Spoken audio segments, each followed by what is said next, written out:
नमस्कार। Sports scan के आज के संस्करण में आप सबका बहुत बहुत स्वागत। देश दुनिया की तमाम खबरों का लेखा जोखा लेकर मैं हूं नवीन सक्सेना आज के इस अंक में, और इस अंक में तमाम खबरों पर चर्चा करने के लिए मेरे साथ मौजूद हैं अपनी विशेष राय यानी एक्सपर्ट राय के साथ खेल पत्रकार, खेल विशेषज्ञ मनोज जोशी। मनोज, स्वागत है आपका। धन्यवाद। नजर अब तक की खास खबरों पर। प्रधानमंत्री नरेंद्र मोदी ने थॉमस कप जीतने वाले बैडमिंटन खिलाड़ियों और उबर कप में भाग लेने वाली महिला खिलाड़ियों से बातचीत की। कहा, इस जीत से देश में बैडमिंटन की लोकप्रियता बढ़ी है। इंडोनेशिया के जकार्ता में एशिया कप पुरुष हॉकी टूर्नामेंट में कल मौजूदा चैंपियन भारत का मुकाबला पाकिस्तान से। दक्षिण अफ्रीका और इंग्लैंड के साथ आगामी श्रृंखला के लिए भारतीय क्रिकेट टीम की घोषणा। आईपीएल क्रिकेट में अब से कुछ देर बाद सनराइजर्स हैदराबाद का मुकाबला पंजाब किंग्स से। और फ्रेंच ओपन टेनिस टूर्नामेंट के पहले दिन ही उलटफेर, डोमिनिक थिएम और ऑन्स जेबर हारकर बाहर।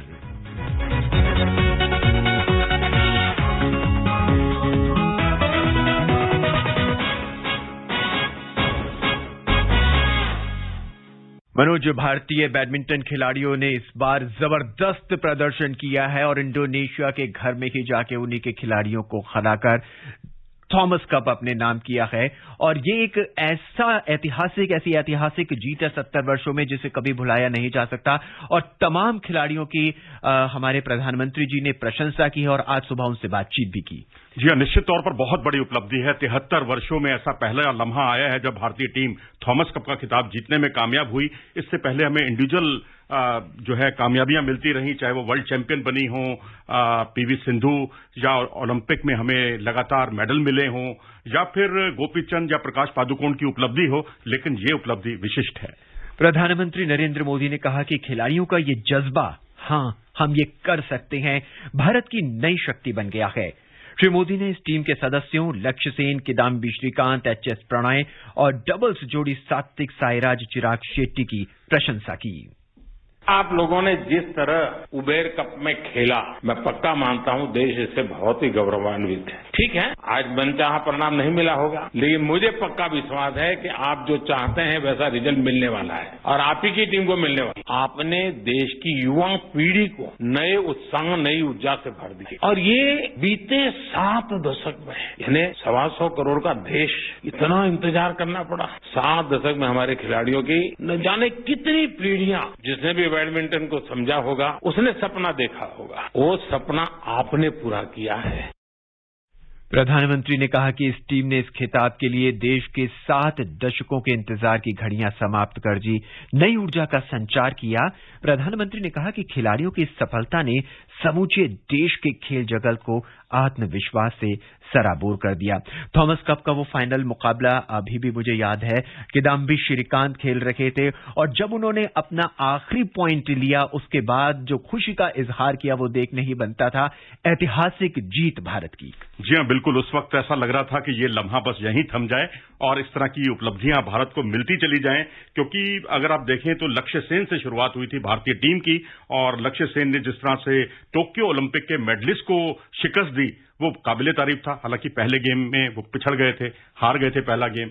थोड़ी सा भय भी लग रहा था क्योंकि पिछले जो मुकाबले थे उनका प्रदर्शन बहुत अच्छा, संतोषजनक नहीं था, लेकिन जहां पर बिल्कुल उन्होंने बेहतरीन खेल का प्रदर्शन किया और अगले गेम बहुत ही सहजता के साथ जीते। उसके बाद जो है जिस तरह से एक शुरुआत अच्छी की और उसके बाद डबल्स में जो भारत ने चिराग शेट्टी और सात्विक साईराज रैंकी रेड्डी की जोड़ी ने जो कमाल का प्रदर्शन किया, वो उसने भारत की जीत की एक तरह से आधारशिला रख दी, क्योंकि वहां उतनी हम उम्मीद नहीं कर रहे थे और बाकी का काम श्रीकांत ने कर दिया। प्रधानमंत्री ने देश के खिलाड़ियों को हर प्रकार का सहयोग देने का आश्वासन दिया और बैडमिंटन खिलाड़ियों ने उन्हें उत्साहित और प्रेरित करने के लिए देश और प्रधानमंत्री जी का आभार व्यक्त किया है। एचएस प्रणय ने कहा कि ये सभी के लिए खुशी का क्षण है।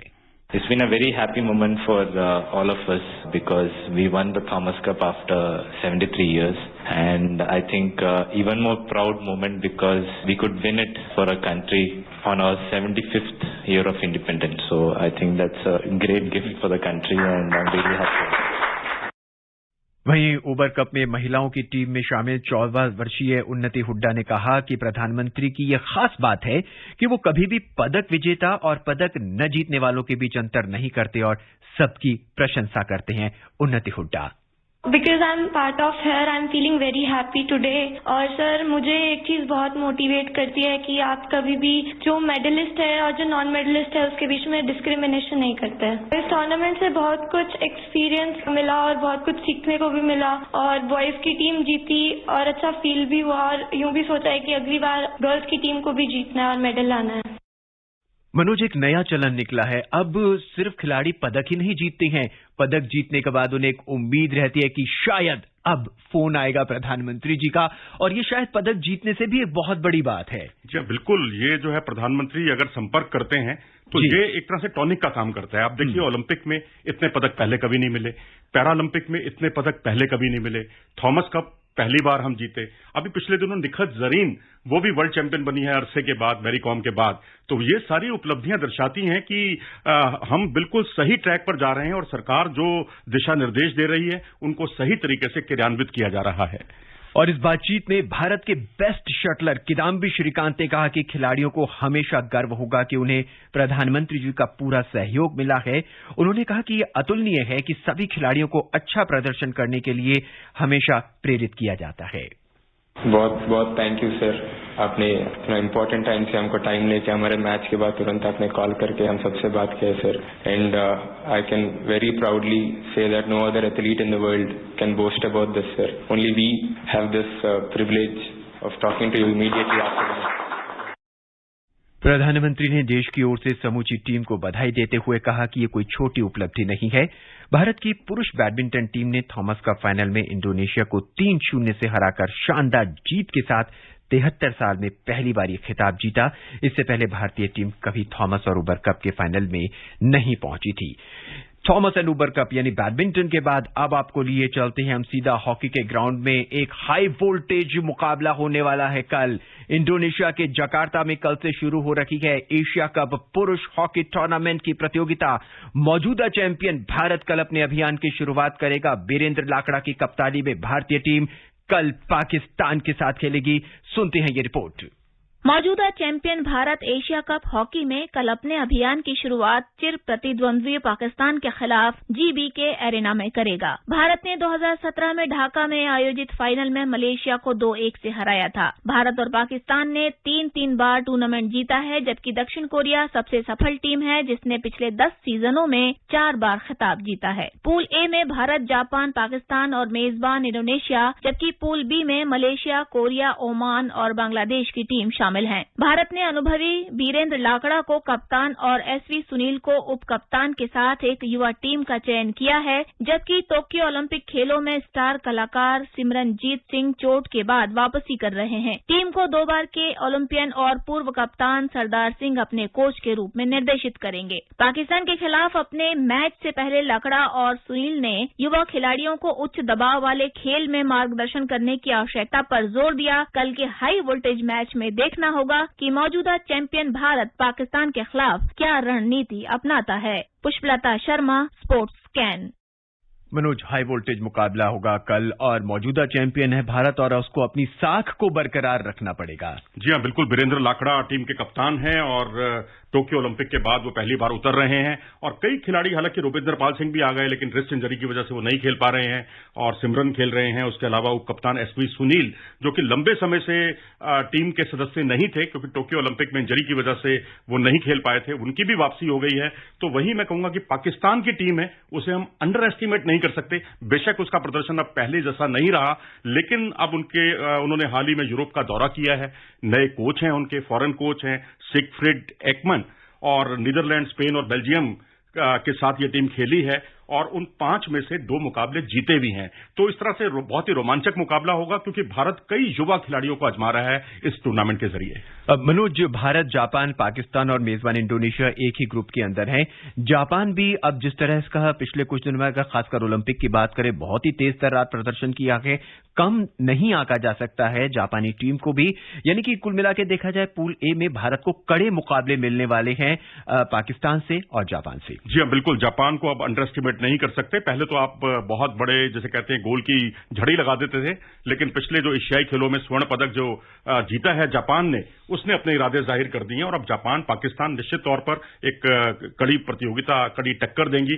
और भारत के पास क्योंकि युवा खिलाड़ियों की पहुंच, युवा खिलाड़ी बहुत ज्यादा हैं, कुछ एक खिलाड़ियों ने वापसी जरूर की है, लेकिन मुझे लगता है ये बड़ा इम्तिहान होगा क्योंकि एशिया से 3 टीमें जो हैं वो वर्ल्ड कप जो अगले साल होना है जनवरी में, उसके लिए क्वालिफाई करेंगी। तो ये एक बहुत ही महत्वपूर्ण रहेगा, ये उसकी एक तरह से बेंच स्ट्रेंथ को तैयार करने का एक जरिया रहेगा ये टूर्नामेंट। पूल बी की बात करें तो मलेशिया, कोरिया और ओमान और बांग्लादेश की टीम शामिल है। ओमान और बांग्लादेश की टीम बहुत नई टीमें हैं। मुख्य मुकाबला मलेशिया और कोरिया में रहेगा। हालांकि भारत ने पिछली बार मलेशिया को हराकर ही खिताब जीता था। जी हां, ढाका में वो आयोजन हुआ था जहां मलेशिया को भारतीय टीम ने पराजित किया था, लेकिन अब यहां मलेशिया और कोरिया, इन दोनों के बीच में बहुत ही कड़ा मुकाबला देखने को मिल सकता है। हालांकि कोरिया थोड़ा ज्यादा तेज तर्रार टीम है, ज्यादा आक्रामक है, पलड़ा उसी का भारी है, लेकिन हॉकी है आज की, हॉकी में कुछ भी हो सकता है। कोई यंगस्टर्स को ज्यादा, कई टीमें ज्यादा मौका दे रही हैं, तो ऐसी स्थिति में परिणाम भी प्रभावित हो सकता है। कुल मिला के अगर देखा जाए तो कल भारत का पलड़ा भारी ही नजर आता है, क्योंकि जिस तरह की भारतीय टीम है और जिस तरह से भारतीय का प्रदर्शन है। जी हां, बिल्कुल, भारतीय टीम का हालिया प्रदर्शन बहुत अच्छा है। 41 साल के बाद जो भारत ने ओलंपिक में पदकों का सूना खत्म किया हॉकी में, तो मुझे लगता है कि अब यहां पेनल्टी कॉर्नर पर थोड़ा सा भारत को जो अलग अलग वेरिएशंस है वो ट्राई करने होंगे और नए नए प्रयोग करने होंगे ताकि भविष्य में भारत के काम आए। लेकिन पाकिस्तान से टक्कर तो बहुत हल्की है, लेकिन फिर भी मैं कहूंगा अंडर एस्टिमेट मत कीजिए पाकिस्तान को, क्योंकि यूरोप दौरे पर उसने अभी हालिया परफॉर्मेंस उसका ठीक ठाक रहा है। हॉकी के बाद अब आपको लिए चलते हैं हम सीधा क्रिकेट के ग्राउंड पर। आईपीएल क्रिकेट में इस समय मुंबई के वानखेड़े स्टेडियम में सनराइजर्स हैदराबाद और पंजाब किंग्स आमने सामने हैं। सनराइजर्स हैदराबाद ने टॉस जीत लिया है और बल्लेबाजी करने का फैसला ही किया है। दोनों ही टीमों ने 13 मुकाबले खेलकर 6 में जीत हासिल की है, लेकिन प्ले ऑफ की दौड़ से बाहर हो चुकी हैं। अंतिम मुकाबला आईपीएल के लीग मैचों का और जिसे कहते हैं खाना पूर्ति का एक मुकाबला है, जबकि प्ले ऑफ के लिए टीमें तैयार हो चुकी हैं। बिल्कुल, डेड रबर कह सकते हैं आप इसे, और खाना पूर्ति का आपने बिल्कुल सही कहा। और यहां पर बस यही है कि जो 3 बदलाव किए हैं भुवनेश्वर कुमार ने, क्योंकि अब वो कप्तान है, विलियमसन नहीं खेल रहे हैं, तो ऐसी स्थिति में शेफर्ड हैं, सुचित हैं, ये टीम में खेल रहे हैं। और थोड़ी देर बाद मैं चाहूंगा कि आप टीम भी बताएं, क्योंकि नटराजन जो हैं वो ना भारतीय टीम में जगह बना पाए हैं, ना सनराइजर्स हैदराबाद की टीम में खेल पा रहे हैं, और वाशिंगटन सुंदर भी नहीं है। और वहीं पंजाब ने नाथन एलिस को खिलाया, शाहरुख खान को मौका दिया, और प्रेरक मांकड़ जो सौराष्ट्र के बल्लेबाज हैं और right arm medium pace bowling भी करते हैं, उनको टीम में शामिल किया है।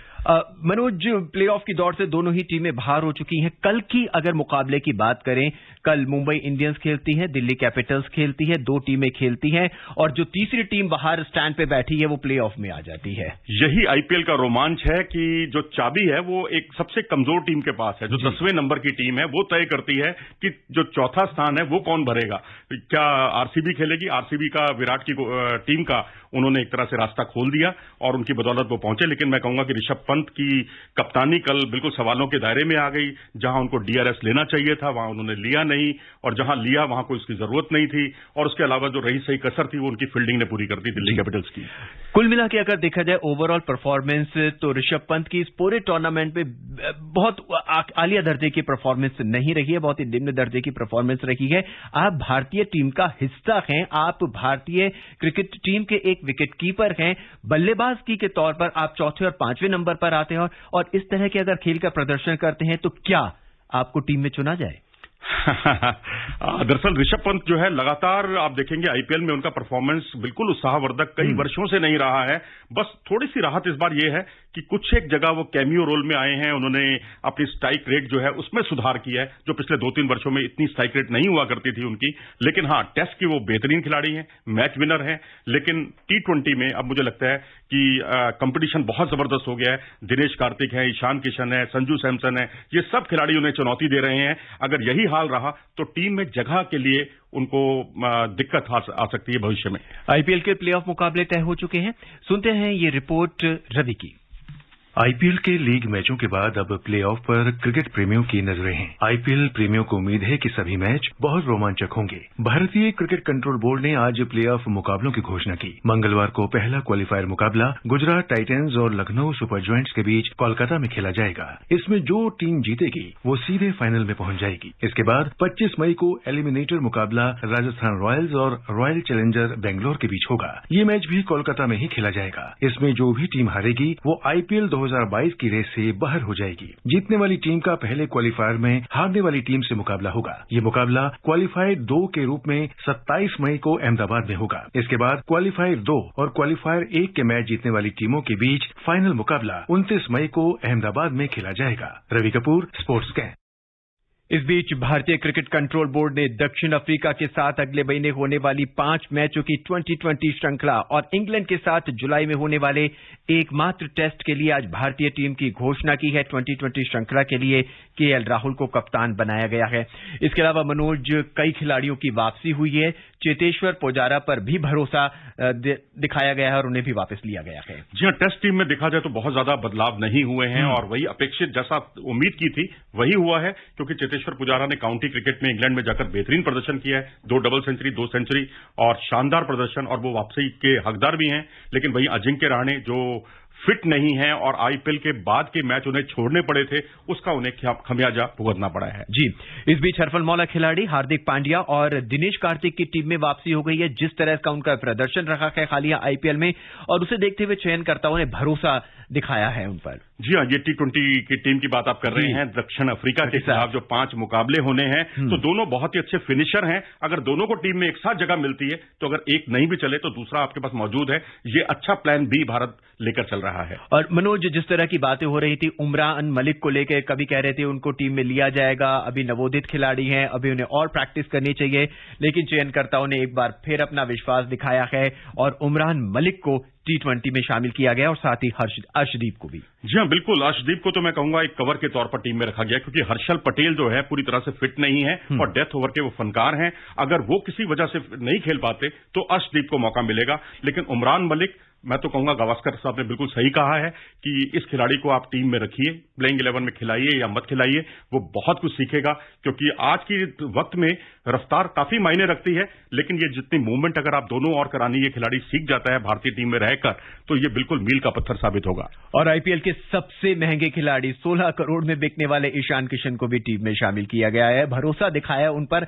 हालांकि सिर्फ पहले ही या 1 या 2 मुकाबलों में ईशान किशन का बल्ला जो था बोला था, बाकी टाइम पे बल्ला शांत रहा था। बिल्कुल, कुछ एक खिलाड़ी हैं और दिखा दिया है और सिलेक्टर्स ने कि सिर्फ आईपीएल का प्रदर्शन ही सब कुछ नहीं है। अगर सब कुछ होता तो वेंकटेश अय्यर को भी चयन उनका जो है उनको रखा गया है टीम में, और ईशान किशन को भी रखा गया है। तो ओवरऑल परफॉर्मेंस पर ध्यान दिया गया है और मैं समझता हूं वेंकटेश अय्यर भी एक कवर की तरह है, क्योंकि हार्दिक पांड्या अगर नहीं चल पाते या गेंदबाजी करने की स्थिति में नहीं होते तो उस स्थिति में वेंकटेश अय्यर उनके कवर का काम करेंगे। दक्षिण अफ्रीका के साथ भारत में होने वाली 2020 श्रृंखला अगले महीने की 9 तारीख से 19 जून तक खेली जाएगी। मैच दिल्ली, कटक, विशाखापट्टनम, राजकोट और बेंगलुरु में होंगे। इंग्लैंड दौरे के लिए भारतीय टीम 16 जून को रवाना होगी। टेस्ट मैच 1 जुलाई से बर्मिंघम में खेला जाएगा। क्रिकेट के मैदान से अब सीधा आपको लिए चलते हैं Paris French open tennis tournament. Roland Garros दूसरा ग्रैंड स्लैम टूर्नामेंट साल का, और उसमें भी सबसे बड़ा उलटफेर हो चुका है। पहले ही दिन डोमिनिक थिएम और ओंस जेबर हारकर बाहर हो चुके हैं। थिएम को बोलिविया के ह्यूगो डेलियन ने 6-3, 6-2, 6-4 से पराजित किया। थिएम ने 2020 में अमेरिकी ओपन का खिताब जीता था। वहीं महिलाओं में ट्यूनेशिया की ओंस जेबर भी हार गई हैं। जेबर को 56वीं वरीयता प्राप्त पोलैंड की माग्दा लिंटे ने 6-3, 7-6, 7-5 से पराजित किया। रोलां गैरॉस के मैदान पर उलटफेर शुरू हो गए हैं पहले ही दिन से। जी हाँ, डोमिनिक थिएम का हारना बहुत बड़ा चौंकाने वाली खबर रही है, क्योंकि रिस्ट इंजरी की वजह से वो बाहर हुए थे सर्किट से। उसके बाद वो लौटे हैं, लेकिन पहला वैसा प्रदर्शन कर नहीं पा रहे हैं, क्योंकि उसके बाद से उन्होंने कोई मैच जीता भी नहीं है। तो उसका असर मैं समझता हूं रिस्ट इंजरी का कहीं ना कहीं उनके खेल पर जरूर हावी रहा होगा। प्रतियोगिता में सिंगल्स में 128 खिलाड़ी, डबल्स में 64 टीमें और मिक्स डबल में 32 टीमें हिस्सा ले रही हैं। और घड़ी की सुइयां हमें कह रही हैं कि बस आज के इस अंक में बस इतना ही। बहुत सी खबरों पर हमें मनोज के साथ चर्चा करनी थी। उनके पेपर्स हमें बता रहे हैं कि बहुत से आंकड़े इस समय उनके पास मौजूद हैं जो हमारे श्रोताओं को साथ वो साझा करना चाहते थे, लेकिन वक्त की कमी के कारण आज के इस अंक में बस इतना ही। मनोज हमसे बात करने के लिए, तमाम राय हमारे साथ साझा करने के लिए और विशेष आंकड़े हमारे साथ साझा करने के लिए आपका बहुत बहुत धन्यवाद। धन्यवाद। एक बार फिर नजर अब तक की खास खबरों पर। इंडोनेशिया के जकार्ता में एशिया कप पुरुष हॉकी टूर्नामेंट में कल मौजूदा चैंपियन भारत का मुकाबला पाकिस्तान से। दक्षिण अफ्रीका और इंग्लैंड के साथ आगामी श्रृंखला के लिए भारतीय क्रिकेट टीम की घोषणा। फ्रेंच ओपन टेनिस टूर्नामेंट के पहले दिन ही बड़ा उलटफेर। आज के इस अंक में इतना ही। मुझे यानी नवीन को दे इजाजत। नमस्कार।